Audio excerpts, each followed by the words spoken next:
Antarctica. மனிதர்களே இல்லாதது கண்டம்.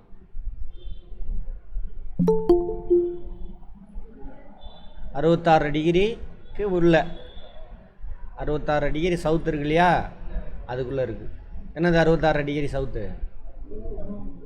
துருவ பகுதி. அது எந்த வட துருவமா தென் துருவமா? தென் துருவம்.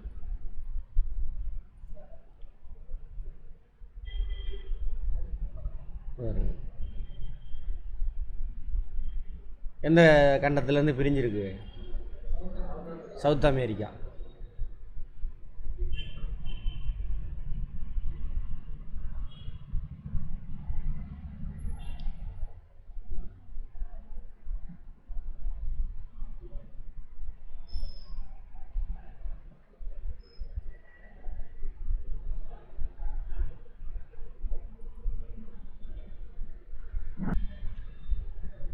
ஒரு தனித்துவம் வாய்ந்த கண்டம். பூர்வீக மக்கள் அங்கே யாரும் இல்லை. பூர்வீக மக்கள் இல்லை, எந்த நாடும் கிடையாது. ஓகேவா? தென்கோடியில் அமைந்துள்ளது. 5வது பெரிய கண்டம் நிலப்பரப்பு அடிப்படையில். துருவ பகுதியில் அமைஞ்சிருக்கனால எப்படி இருக்கும்? சூரிய ஒளி கொஞ்ச நாளைக்கு வராது, கொஞ்ச நாள் சூரியன் மறையவே மறையாது. அப்படியே சூரிய ஒளி வந்தாலும் கோணம் எப்படி இருக்கும்? கம்மியாக இருக்கும். சூரிய ஒளியோட கோணம் கம்மியாக இருந்தால் அது ஸ்லாண்டிங்காக தான் போகும், தரையிலலாம் செங்குத்தாக படவே கூடாது. ஏன் 23 டிகிரி தெற்கு, அதே மாதிரி 23 டிகிரி வடக்கில் எங்கேயுமே 90 டிகிரியில் சூரிய ஒளி படாது. சரியா? சாயந்தரத்தில் பார்க்குறோம்ல வெயில், அது மாதிரி தான் பார்க்க முடியும். உச்சி வெயிலெலாம் அங்கே பார்க்க முடியாது. ஏன் அப்படின்னு கற்பனை பண்ணி பாருங்கள், இது வரைக்கும் நடத்தினதை வச்சு. ஸோ நிரந்தரமான பனியோடு இருக்கும். அதேமாதிரி இன்னொரு பியூட்டி பாருங்கள், தென்னரைக்கோளத்தில் பெரும்பாலும் நீர்ப்பரப்பு இருக்கும். சரியா? தென்னரைக்கோளத்தில் பெரும்பாலும் நீர்ப்பரப்பு. துருவத்தில் நிலப்பரப்பு இருக்கும், தென் துருவத்தில். அதேமாதிரி வட அரைக்கோளத்தில் பெரும்பாலும் நிலப்பரப்பு இருக்கும், வட துருவ பகுதியில் நீர்ப்பரப்பு இருக்கும். சரியா? ஏன் குளிர்ந்த பிரதேசமாக இருக்குன்னு தெரியும் உங்களுக்கு, அதான் பேசணும். அட்லாண்டிக், பசிபிக், இந்திய பெருங்கடல், அட்லாண்டிக் பெருங்கடல், பசிபிக் பெருங்கடல்.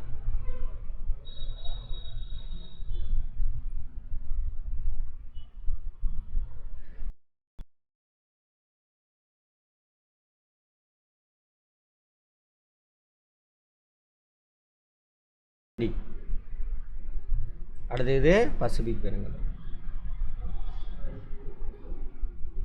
அட்லாண்டிக்கு, இந்திய பெருங்கடல், பசிபிக் பெருங்கடல். தெரியுதா? இதெல்லாம் பிளேட் பவுண்ட்ரி, தண்ணிக்குள்ள பிளேட் பவுண்ட்ரி.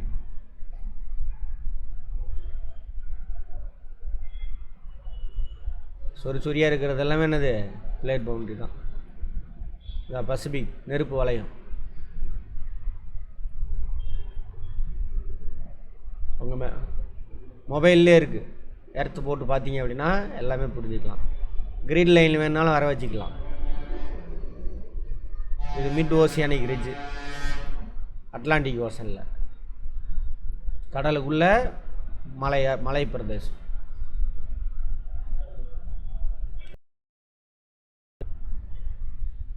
இந்த இடத்துல தான் விரிஞ்சு இது இந்த பக்கம் போகும், இது இந்த பக்கம் போகும், புதுசாக மலை உருவாகும்.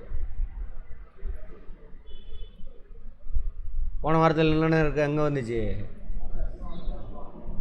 ஜப்பானா, ரஷ்யா. இதான் ரஷ்யாவுக்கு சொந்தமான லேண்டு தான். அதெல்லாம் இங்கே தான் வந்துருக்கு.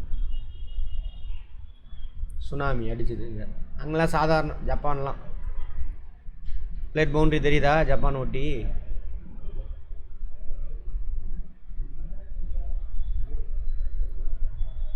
இதான் ஹவாய் தீவு. நியூஸில் நீங்கள் எது வந்தாலும் உங்களுக்கு தெரியும். நம்ம கிளாஸ் எல்லா கிளாஸ் அட்டன் பண்ணிட்டு சும்மா அட்டன் பண்ணக்கூடாது, கேள்வி கேட்டு கேட்டு கேட்டு புரிஞ்சிகிட்டே வந்துருக்கணும். அப்போ ஏதாவது ஒரு விஷயம் நடக்குது, எங்கே ஏதுன்னு கேள்வி கேட்டால் உனக்கு தெரியும். அதுக்கு மண்டக்கணம் வந்துடக்கூடாது. நம்ம கிளாஸில் வர்றது அதுதான். அச்சீவ் பண்ணுறவனுங்களாம் ஒரு சிலருக்கு மண்டக்கணம் வந்துடும்.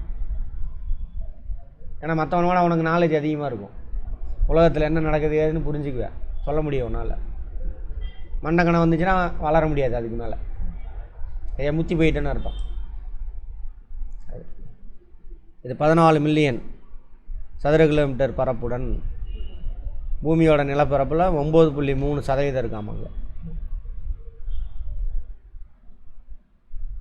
சில மலைத்தொடர்கள், சிகரம், பள்ளத்தாக்கு எல்லாமே இருக்குது.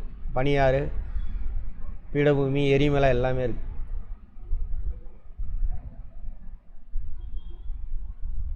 டிரான்ஸ் அண்டார்டிக் மலைத்தொடர் அங்கே 3200. டிரான்ஸ்னா என்ன அர்த்தம்? குறுக்க அப்படின்னு அர்த்தம்.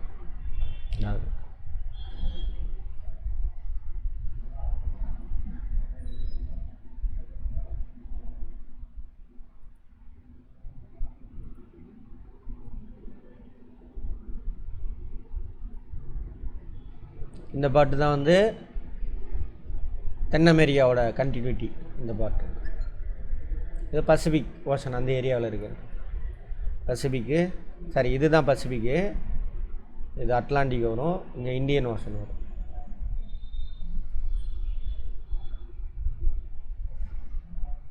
மேற்கு அண்டார்டிகா, கிழக்கு அண்டார்டிகா.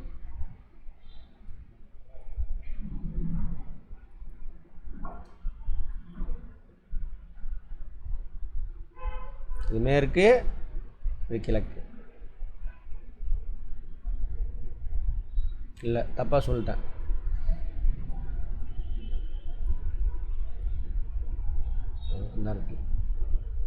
இது மவுண்டெயின், இது மேற்கு, இது கிழக்கு தானே. தென் அமெரிக்கா. மேற்கு அண்டார்டிகா பகுதி பசிபிக் பெருங்கடல் நோக்கி அமைந்துள்ளது. பசிபிக் அதான் இந்த பார்ட்.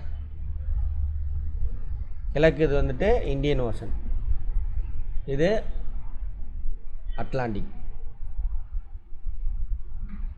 தென் அமெரிக்காவை நோக்கியுள்ள அண்டார்டிக் தீபகற்பம் ஆண்டிஸ் மலைத்தொடரின் நீட்சி. இந்த தென் அமெரிக்கா தீபகற்பம் பெனின்சுலார். தீபகற்பம்னா என்னென்னு பார்த்தோம்? 3 பக்கம் தண்ணி, ஒரு பக்கம் லேண்டு. இந்த லேண்டு எதோட நீட்சி? ஆண்டிஸோட நீட்சி. பார்த்தாவே தெரியும். இங்கே விரிஞ்சிருச்சு பிளேட் பவுண்ட்ரி தெரியுதா? உள்ள கடலுக்குள்ளே எல்லாம் உடச்சி தள்ளி விட்டுருச்சு.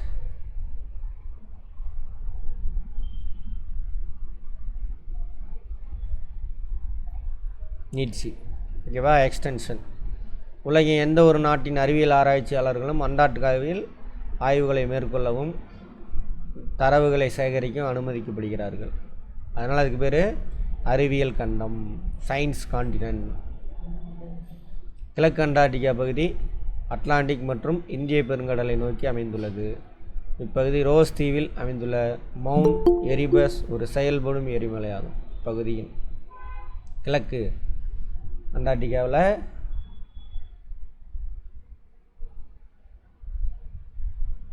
இது இந்தியன் ஓஷனு, இது அட்லாண்டிக் ஓஷன். இந்த பதில் ஏதோ ஒரு ரோஸ் தீவு இருக்காமா, அங்கே செயல்படும் எரிமலை இருக்குன்றாங்க. இதெல்லாம் இந்தியாவோட ஆய்வுக்கூடங்கள். கட்டாயிருச்சு. தக்ஷின், இது கங்கோதிரி. எல்லாம் அவனுக்கு பறைய வச்சுக்குவானுங்க. எல்லாத்தையும் எல்லாம் வடமொழி, எல்லா மொழிகாரன்ட்டு பிச்சை எடுத்துக்குவானுங்க. வரி வாங்கிக்குவானுங்க. எல்லோரும் தானே கட்டுறோம். சமஸ்கிருதத்தில் மட்டும் பேர் வைப்பானுங்க. அவ்வளோ அயோக்கியத்தனம் இல்லை இதெல்லாம். நம்மளாம் முட்டாளாக இருக்கீங்க, அதுதான் காரணம். வெள்ளை கண்டம் ஏன்னா பனி படர்ந்துருக்கு இல்லையா, அதனால். அங்கே இருக்கக்கூடிய செயல்படும் எரிமலை எது? Erebus, mount Erebus. ரோஸ் தீவில் இருக்காமா. 4000 மீட்டர் ஆழம் வரைக்கும் இருக்காமா. 4000 மீட்டர் ஆள்னா எவ்வளோ கிலோமீட்ரு? 4 கிலோமீட்டர் திக்னஸுக்கு பனி இருக்குது. ஏற்காடு மலையே 1 கிலோமீட்டர் கூட கிடையாது. சேலத்துலேருந்து பார்த்தீங்கன்னா சேலம் ஒரு 300, அதாவது ஒரு 1300 மீட்டர் தான் ஹைட்டு சேலத்துலேருந்து. சேலம் கடல் மட்டத்துலேருந்து 300 அந்த ரேஞ்சுக்கு தான் இருக்கும் சேலத்துலேருந்து ஏற்காடு. அவ்வளோ சரியா? அப்போ 4 கிலோமீட்டர்னா பார்த்துக்கோங்க எவ்வளோ ஹைட்டுக்கு திக்னஸ்க்கு ஐஸ் இருக்குது அப்படின்னு சொல்லிட்டு.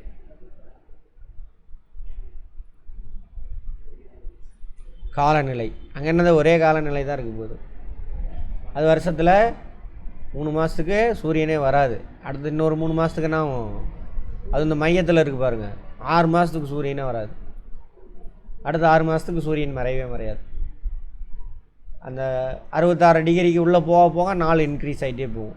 66 டிகிரியில் 1 நாள் 2 நாள் சூரியன் வராது. அந்த மாதிரி உள்ளே போக போக போக போக அந்த நாள் சூரியன் மறைகிறது வராத நாளும் சூரியன் மறையாத நாளும் நம்ம நாள் அதிகமாகிட்டே போகும். இங்கே தான் இருக்கிறதுலே அதிக நாள் சூரியன் வராது. அதே மாதிரி தான் வடாரை குளத்துலேயும் அதிக நாளைக்கு சூரியன் மறையவே மறையாது. புவி நடுக்கோட்டிற்கு வெகு தொலைவில் அமைந்துள்ளதால் அண்டார்டிகாவில் காலநிலையானது உறைநிலை காலநிலையை காணப்படுகிறது. அது நம்ம சொன்ன மாதிரி இப்போ பாருங்கள், 2 நாள் வெயில் அடித்தோன்னா லைட்டாக மழை வர மாதிரி இருக்குது. இப்போ தான் தூரல் போட்டுருக்கு. வெயில் அடித்தா தான் நான் மழை பெய்யும். இப்போ ஜூன் 21 வந்து 23 டிகிரி வடக்கில் சூரிய ஒளி செங்குத்தாக போடும். அது அப்படியே நகர்ந்து இப்போ நம்ம தமிழ்நாட்டை நோக்கி வரும். அப்போ தமிழ்நாட்டில் வெயில் இப்போ அதிகமாகும். மேகம் மட்டும் இல்லைன்னா வெயில் அதிகமாக இருக்கும். சரியா? அப்புறம் மேகம் கிராஸ் ஆகும் பொழுது இந்த வெப்பச்சலனத்தினால என்ன அந்த மேகம் மேலே ரைஸ் ஆகி மழை கொட்டும். இப்போ கொட்டும். அதான் ஆடி 18 கரெக்டாக மழை பெய்யும் இதுக்கப்புறம். ஏன்னா சூரிய ஒளி செங்குத்தாக போகிறது எங்கேருந்து வரும்? நல்ல வேலை வடக்குலேருந்து தமிழ்நாட்டை நோக்கி வந்துக்கிட்டே இருக்கும். கணக்கு போடுங்க.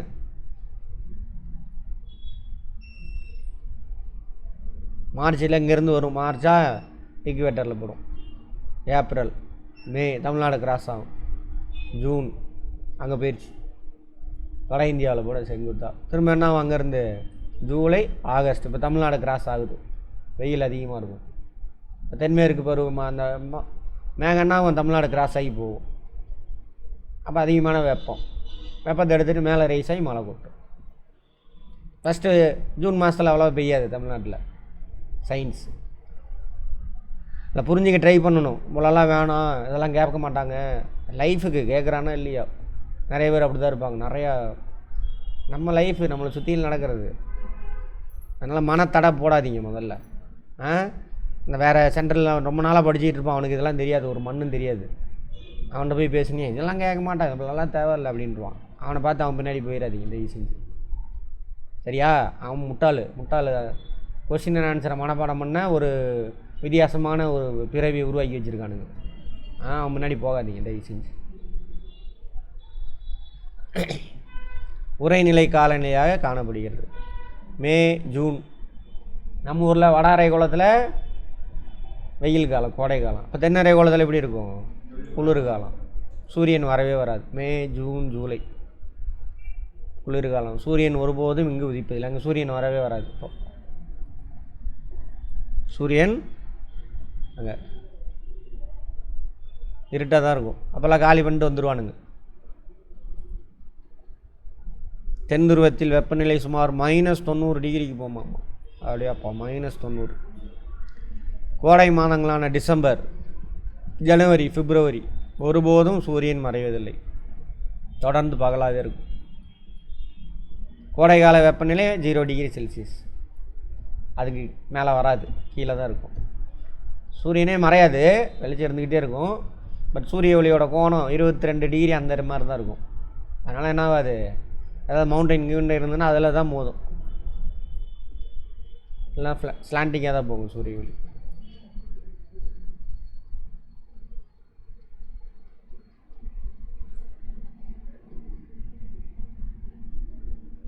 அப்போ அந்த டைமில் எப்பயுமே அண்டார்டிகாவில் நிற்கிறீங்கன்னு வச்சுக்கோங்க, உங்களோட நிழல் எந்த திசையில் விழுகும்?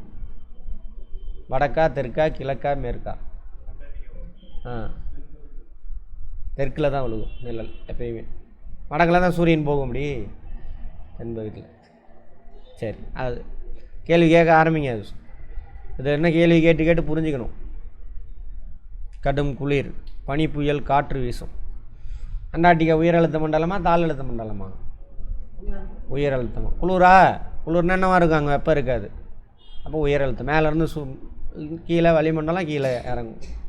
மழைப்பொழிவும் கம்மியாக தான் இருக்கும், அவ்வளோவா இருக்காது. புவியின் மேற்பரப்பில் காணப்படும் மிகப்பெரிய பனி தொகுப்பு பூமியில் அண்டார்டிகாவில். புவியில் காணப்படும் நன்னீரில் 70% இந்த கண்டத்தில் பனி குமிழ்களாக உள்ளது. நல்ல தண்ணி எவ்வளோ இருக்குது பூமி மேற்பரப்பில்? எத்தனை சதவீதம்? 3% சம்திங் தான். அதில் 70% எங்கே இருக்குது? இங்கே தான், அண்டார்டிகாவில் தான் இருக்குது. அங்கே இருக்கக்கூடிய விலங்குகள், அங்கே உள்ள சீதோஷ நிலைக்கு தகுந்த மாதிரி அதான் உடல் தகவமைப்பு இருக்கும். கொழுப்பு உள்ளதாக இருக்கும் நிறையா. எது கொழுப்பு இருக்கணும்? இன்சுலேட்டர் ஆக்சுவலாக கொழுப்பு. மசில்ஸ்லேருந்து வெப்பம் வெளியேறாமல் பார்த்துக்கும். அடுத்து சாப்பாடு கிடைக்கல அப்படின்னா என்ன பண்ணும்? அந்த கொழுப்பை கரைச்சி எனர்ஜி அதிலேருந்து கிடைக்கும். அதே மாதிரி விலங்கு என்னவாக தான் சேமித்து வைக்கும் தன்னோட உணவை? ஃபேட்டாக தான் சேமித்து வைக்க முடியும். ஆல்பட்ரோஸ், துருவ பருந்து, நீலத்திமிங்கலம் அதெல்லாம் முக்கியமான. கடற்பசு, நீர் நாய். அன்றைக்கி கூட ரஷ்யாவில் அந்த நிலநடுக்க வந்தப்போ என்னாச்சு? இதெல்லாம் ஏதோ இந்த நாய் கடற்பசா இந்த நீர் நாயா தண்ணியில் குதிச்சு ஓடிச்சுன்னு. கடல் சிங்கமா? ரைட். தண்ணியில் குதிச்சு ஓடுறத படமாக எடுத்து போட்டானுங்களா? ரைட். டிஸ்கவரிலாம் பாருங்கள், இனிமேலாக தான் புரியும் டிஸ்கவரியை. இது வரைக்கும் பார்த்ததெல்லாம் என்னது? விலங்கு, காடு, அதுக்காக பார்த்துருப்போம். இப்போ புரியும் உங்களுக்கு. தாவரம் மற்றும் விலங்குகள். பெரிய தாவரம்லாம் எதுவும் இருக்காது. பாசி அங்கங்கே இருக்கும். அந்த பாசியை திங்கிறதுக்கான சின்ன சின்ன விலங்குகள் இருக்கும். பாசி, படர்பாசி செடி, நுரைப்பாசி, மரப்பாசி, ஃபங்கஸ் இதெல்லாம் இருக்கும்.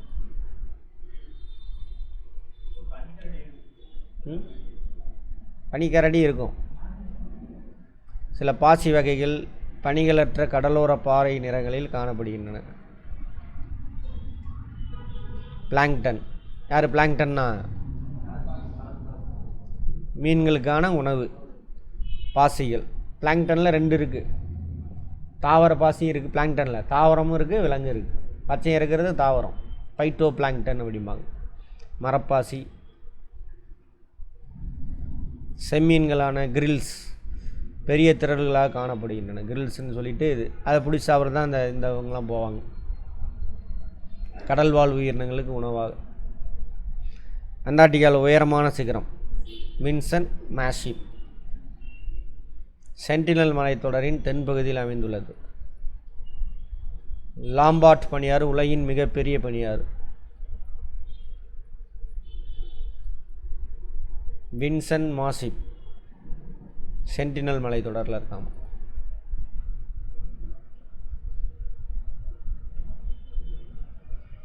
அங்கே இருக்கு பாருங்க. ஆண்டிஸ் மலைத்தொடர நீட்சி தான் அதெல்லாம். இல்லை இது இப்படி இருக்கா? இது ஏதோ மடிப்பு மலை போட்டிருக்கு.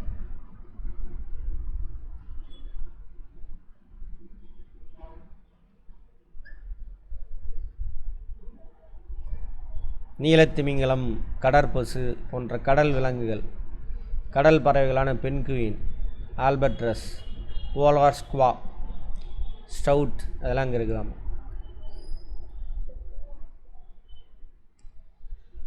உலகத்திலேயே பெரிய உயிரினம் பூமியில் அப்படின்னா இப்போதைக்கு நீலத்திமிங்கலம் தான். உயிரினம்னு கேட்டால் ஆலமரம் சொல்லலான்னு நினைக்கிறேன். ஆலமரம். விலங்குன்னு கேட்டாக்கா நீலத்திமிங்கலம்.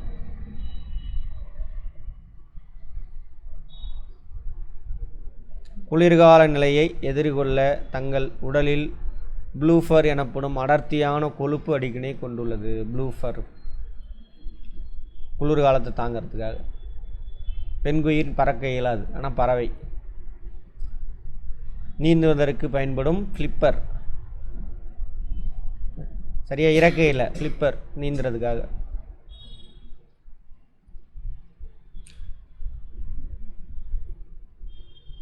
அகலமான பாதங்கள். சிறிய முதுகெலும்பற்ற உயிரினங்கள் இக்கண்டத்தின் நிலவாழ் விலங்கினங்களாகும். முதுகெலும்பற்றதாமா நிலவாழ் விலங்கினம். கனிமங்கள் ஏகப்பட்ட கனிமம், எல்லா கனிமமும் இருக்குது. ஆனால் எவனும் வெட்டிலாம் எடுத்துகிட்டு போகக்கூடாது இப்போதைக்கு. சரியா? ஆராய்ச்சி மட்டும் பண்ணிக்கலாங்க. தங்கம், பிளாட்டினம், நிக்கல், காப்பரு, பெட்ரோலியம் எல்லாம் இருக்குது. குரோமியம், ஈயம், மேலப்டினம், தகரம் எல்லாம்,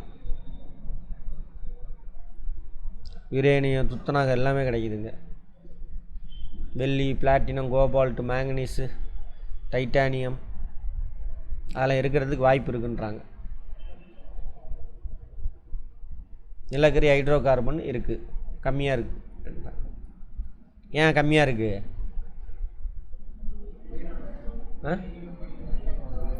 வெரி குட். அது குளிர் பிரதேசம், உயிரினங்கள் ரொம்ப கம்மியாக தான் இருக்குது. அதான் யாருக்கு எடுக்கிறதுக்கு அனுமதி கிடையாது.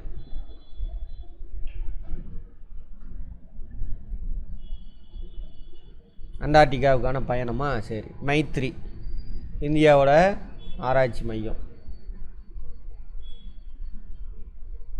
முதல்ல நார்வே நாட்டுக்காரன் தான் 1912 தான் அடைஞ்சிருக்கான் தென் துருவத்தை. இசட் காசிம் அவர் தலைமையில் 1981 தான் இந்தியா போயிருக்காங்க. கோவாவிலேருந்து.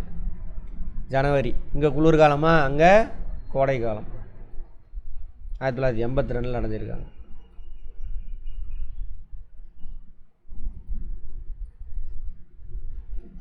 இங்கே கோவா அங்கே இருக்குது, இந்த இடத்துல. அங்கேருந்து அப்படியே போய் போயிருக்காங்க. ஆனால் நான் ரொம்ப தூரம் போகிறதுனால அப்படி போக மாட்டாங்க. இங்கே ஆஸ்திரேலியா போயிட்டு அங்கேருந்து மெட்டீரியல்லாம் வாங்கிட்டு அதுக்கப்புறம் இப்படி போவாங்க. அப்படிலாம் இன்னொரு ரூட்டு இங்கே தென் அமெரிக்கா போய் அப்படி போகணும். அப்படி டூர்லாம் அங்கே இப்படி தான் கூட்டிகிட்டு போகிறானுங்க. தென் அமெரிக்கா போயிட்டு இங்கே அர்ஜென்டினாவிலேருந்து அப்படியே இங்கே போய் இறங்கி சுற்றி பார்த்துட்டு வருவானுங்க. டூரு போகலாம் டிசம்பர் மாதம் அந்த மாதிரி. தக்ஷின் கங்கோதரி நிறுவப்பட்டது முதல்ல. அடுத்து மைத்ரேயி, பாரதி எல்லாம் இந்தியாவோட ஆய்வுக்கூடங்கள். அரோரா தெரியும்ல? அரோரா ஆஃப் தென் துருவத்தில் வர்றது என்னது? அரோரா ஆஃப் ஆஸ்ட்ரேலிஸ். ஆஸ்திரேலியா பக்கத்தில் இருக்க ஆஸ்ட்ரேலிஸ். இந்த மாதிரி வரும்.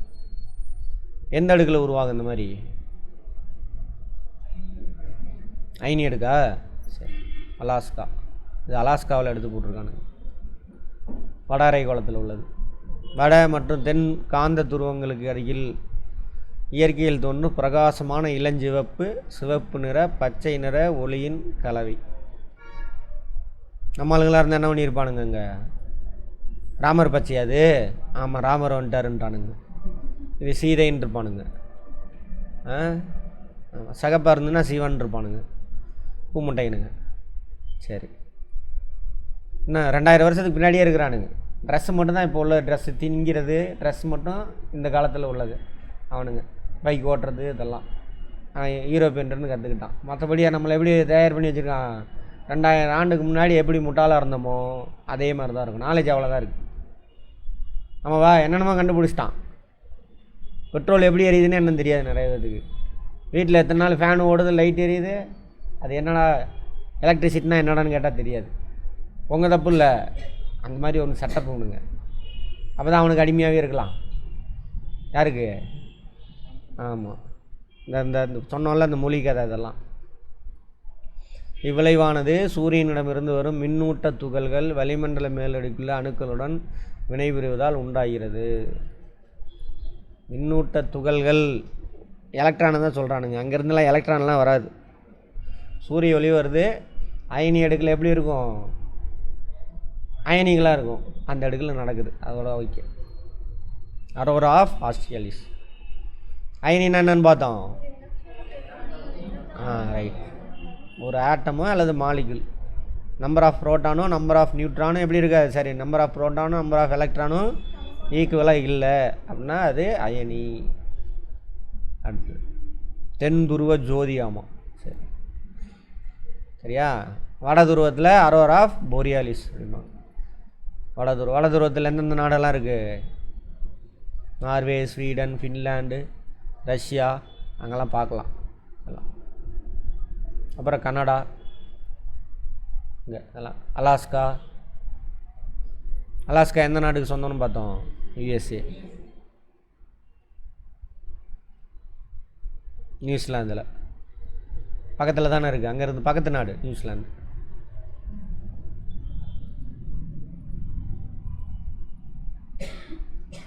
இதுதான் நியூசிலாந்து. அங்கே போயும் போகலாம்.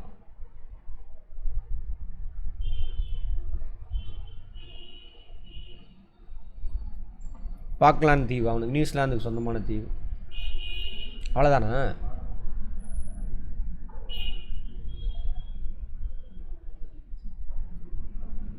ஆப்பிரிக்காவின் தென்கோடி முனை. ஹிஸ்ட்ரி அட்டன் பண்ணவங்க சொல்லுங்கள் பார்ப்போம். ஏன் அந்த பேர் அதுக்கு?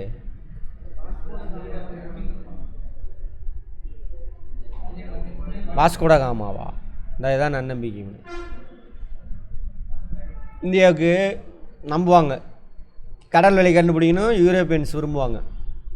அது ஏன் என்னன்னு வரலாற்றில் பார்ப்போம். ஸோ இந்த பக்கம் தானே போகிறோம் இந்தியா. அப்போ ஒரு வேளை ஆப்பிரிக்காவோட தென்கோடி அடைஞ்சிட்டோம்னா அங்கேருந்து அப்படியே திரும்ப வடகிழக்கில் ஏறினோம்னா இந்தியா வந்துடும் அப்படின்னு நம்புவாங்க. அப்படி முதல்ல பார்த்தலோமியா டயஸ் போர்ச்சுகீசியர் அப்படியே வந்துடுவார், தென்கோடி அடைஞ்சிடுவாங்க. ஓ, ஆப்பிரிக்காவோட தென்கோடிக்கு வந்துட்டோம், இந்தியாவுக்கு வழி கண்டுபிடிச்சிடலாம் அப்படின்னு ஒரு நம்பிக்கை ஏற்படும். அதனால தானே அது கேப் ஆஃப் குட் ஹோப்னா நம்பிக்கை. இதை வந்துட்டு போயிடுவாங்க. அதுக்கப்புறம் வாஸ்கோட காமா வந்து தான் இந்தியாவுக்கு வருவார். இப்படி வந்துட்டு இந்தியாவுக்கு வந்துடுவார்.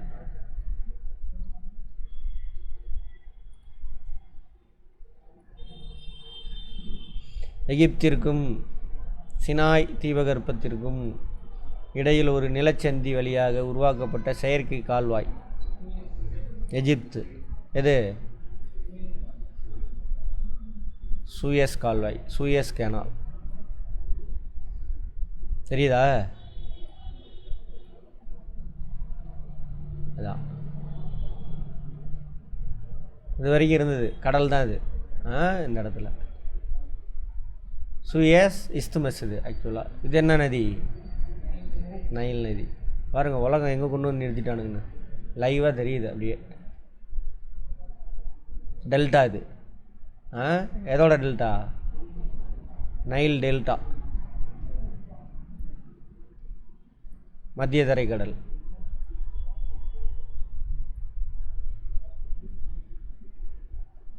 இந்த துருக்கி, ஏசியா மைனர். இது கருங்கடல்.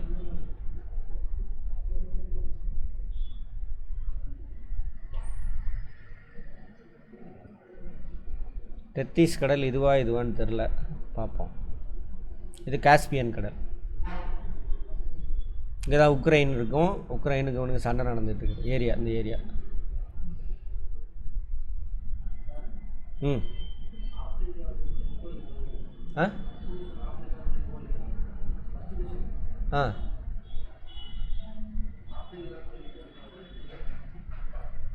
தென்கோடி முனை. ஆமாம், ஆப்பிரிக்கா தானே.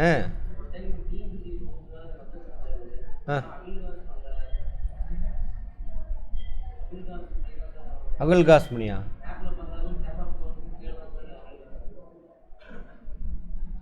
நன்னம்பிக்கை முனை.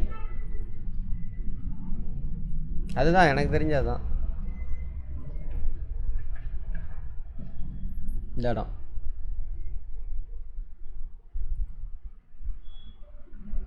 வேணா இன்னொரு பேர் கூட இருக்கலாம். மத்திய தரைக்கடை கால்நடையோடு தொடர்புடைய பின்வரும் கூற்றுகளை கருத்தில் கொண்டு சரியான விடையை தெரியுது. சராசரி மழைப்பொழிவு 15 சென்டிமீட்டரா? 15 சென்டிமீட்டர் போச்சுன்னா அது பாலைவனம் ஆயிரும். சரியா? இப்போ இது இருக்க வாய்ப்பு இல்லை. பார்ப்போம். கோடை காலம் வெப்பமாகவும் வறண்டதாகவும் இருக்கும். ஆமாம், வறண்டதுன்னா எதை வச்சு சொல்கிறாங்க? ஈரப்பதம் இருக்காது. குளிர்காலம் மழையுடன் இருக்கும். ரைட், இது கரெக்டு. குளிர்காலம் குளிர்ச்சியாகவும் வறண்டும் கிடையாது. குளிர்காலம் குளிர்ச்சியாக இருக்கும், ஈரப்பதத்தோடு இருக்கும். அப்போ தான் மழை பெய்யும். சிட்ரஸ் வகை பழங்கள் வளர்க்கப்படுது. 2 நாளும் இருக்கணும் கட்டாயம். சரியா? இந்த மாதிரி தான் இந்த ஸ்டேட்மெண்ட் கொடுத்து கேட்குறதெல்லாம் இப்படி தான் அடிக்கணும் எல்லாத்துலேயுமே. அப்போ 2 நாளும் இருக்கணும். 2 நாள் இருக்கிறது இருக்கா? ஒன்று தான் இருக்குது. எடுத்துக்கண்டு ஆஸ்திரேலியாவின் மேற்கு மற்றும் கிழக்கு நோக்கி பாயும் ஆறுகளை பிரிக்கும் மலைத்தொடர் பெரிய பிரிப்பு மலைத்தொடர். ஆமாவா? ஆமாம், கரெக்டா? கல்கூர்லி சுரங்கம் கனிமத்திற்கு புகழ் பெற்றது. என்ன கனிமம்? கல்கூர்லி. ஆப்பிரிக்கா தான் நினைக்கிறேன். தங்கமா? தங்கம். அட்லஸ் மலை டேஸ் கண்டத்தில் உள்ளது. Atlas Africa. ஆப்பிரிக்கா. சொல்லுங்கள், எதை கேட்டிங்களே? அட்லஸ் எங்கே இருக்குது? அதுவும் ஆப்பிரிக்கா தான். ஆப்பிரிக்காவின் மிக உயரமான சிகரம் என்ன சிகரம்? உயரமான சிகரம்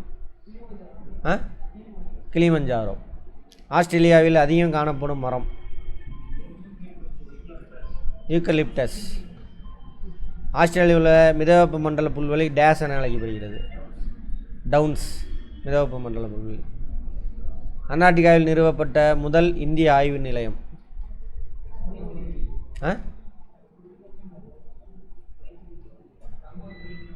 தட்சின் கங்கோத்ரியா? தட்சின் கங்கோத்ரி.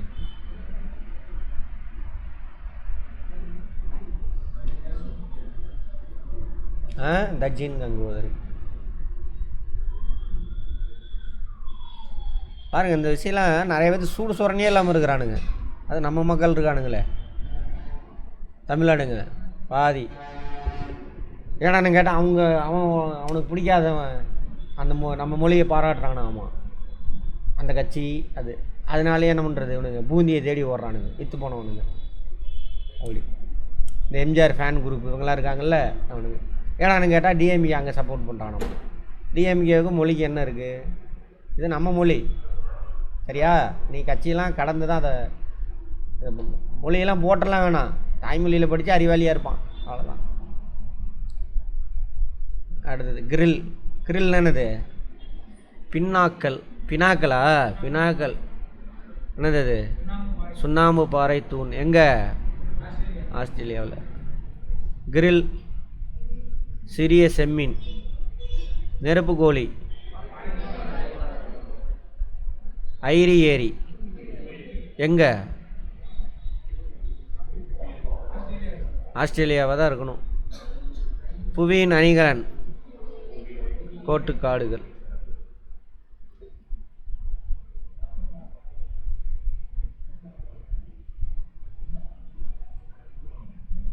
அரோரா என்பது வானத்தில் தோன்றும் வண்ண ஒளிகள் ஆகும். கரெக்டா? அவை வளிமண்டலத்தில் மேலடுக்கு காந்த புயலால் ஏற்படுகின்றன.